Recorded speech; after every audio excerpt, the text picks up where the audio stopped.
Sunday एक ऐसा दिन जिसका वेट हम पूरे वीक करते हैं। लेकिन अगर आप भी कॉम्पिटिटिव एग्ज़ाम की प्रिपरेशन कर रहे हो तो संडे का मतलब सिर्फ रेस्ट डे नहीं, कभी कभी यही दिन पूरे वीक की प्रिपरेशन को सेव कर लेता है। Hi everyone, welcome to my Sunday vlog. आज का संडे होगा थोड़ा रिलैक्सिंग, थोड़ा प्रोडक्टिव एंड ऑफ कोर्स बहुत मज़ेदार।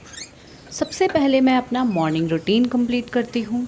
ऑनेस्टली संडे को जल्दी उठना सबसे डिफ़िकल्ट टास्क लगता है, but once you get out of the bed the day feels much better. Sunday होते हुए भी आज मैं 6 बजे उठ गई थी।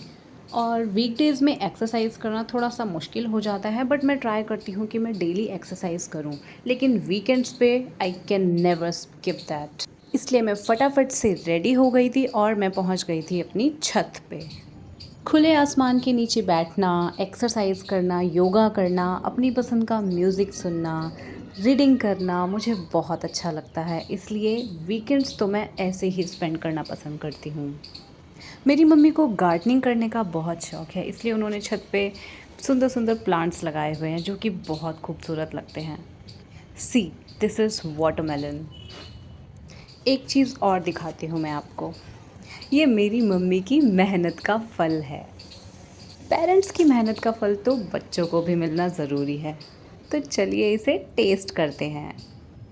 गाइस, इसे नारंगी कहते हैं और ये इतनी खट्टी थी, बहुत ज़्यादा खट्टी थी। You can see my expressions after eating this. Plants को एडोर करने के बाद अब मैंने डिसाइड किया कि मैं रीडिंग कर लेती हूँ, बिकॉज़ वेदर इतना अच्छा था, इतनी अच्छी हवा चल रही थी। तो मैंने अपनी नॉवल निकाली और थोड़ी सी रीडिंग कर ली। रीडिंग एक अच्छी हैबिट है। इससे नॉलेज, वोकैबुलरी और कंसंट्रेशन इम्प्रूव होता है। और सबसे इम्पॉर्टेंट, फ़ोन स्क्रॉलिंग से भी बचते हैं।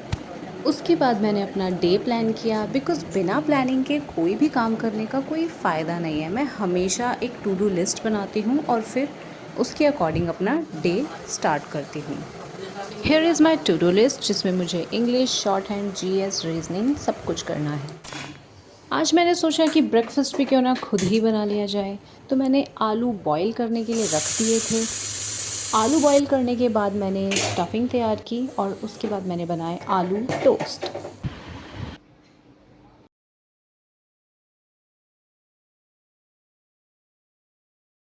ब्रेकफास्ट करने के बाद I was ready to start my study.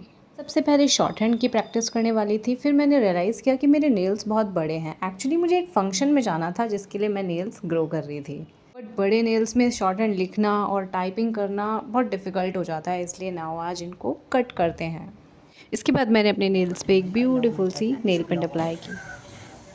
हर चीज़ से फ्री हो जाने के बाद अब मैंने अपनी प्रिपरेशन स्टार्ट कर दी थी। मैंने सबसे पहले शॉर्ट हैंड की प्रैक्टिस की। मैं एक एक्सरसाइज को 5 बार तो मिनिमम करती हूँ, जिससे स्पीड और एक्यूरेसी इम्प्रूव होती है।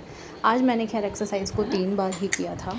कॉम्पिटिटिव एग्ज़ाम प्रिपरेशन में consistency is more important than studying for 10 to 12 hours once in a while. Even a few focused hours every day can make a huge difference. Short hand के बाद अब मैंने अपनी English की vocab start कर दी थी। मैंने वोकैबुलरी लर्न किया। नए वर्ड्स के साथ साथ मैं पुराने वर्ड्स का रिवीजन भी ज़रूर करती हूँ।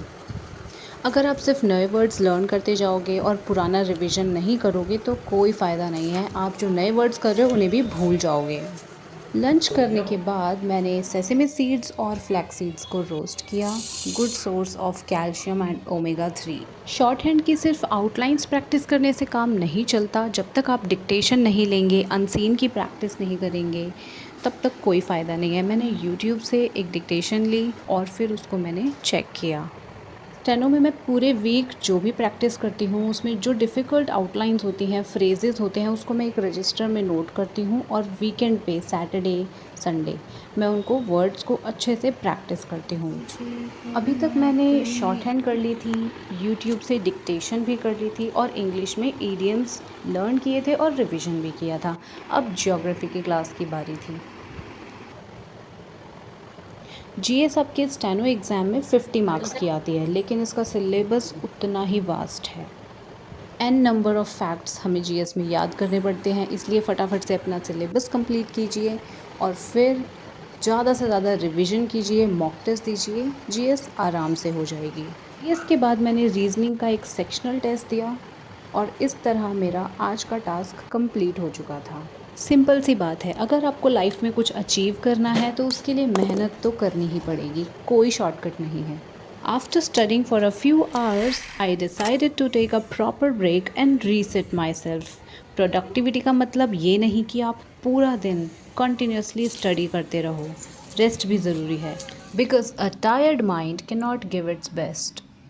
कल मंडे है, मैं कल के लिए अपने कपड़े रात में ही प्रेस करके रख लेती हूँ सो दैट सुबह मैं अपना टाइम बचा सकूँ। And that's how my Sunday comes to an end. Maybe today I didn't study for 12 hours but I showed up.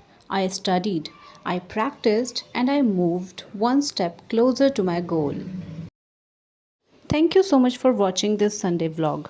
If you enjoyed spending this productive day with me, don't forget to like, comment and subscribe. मिलते हैं next video में. Till then, keep studying, keep believing in yourself.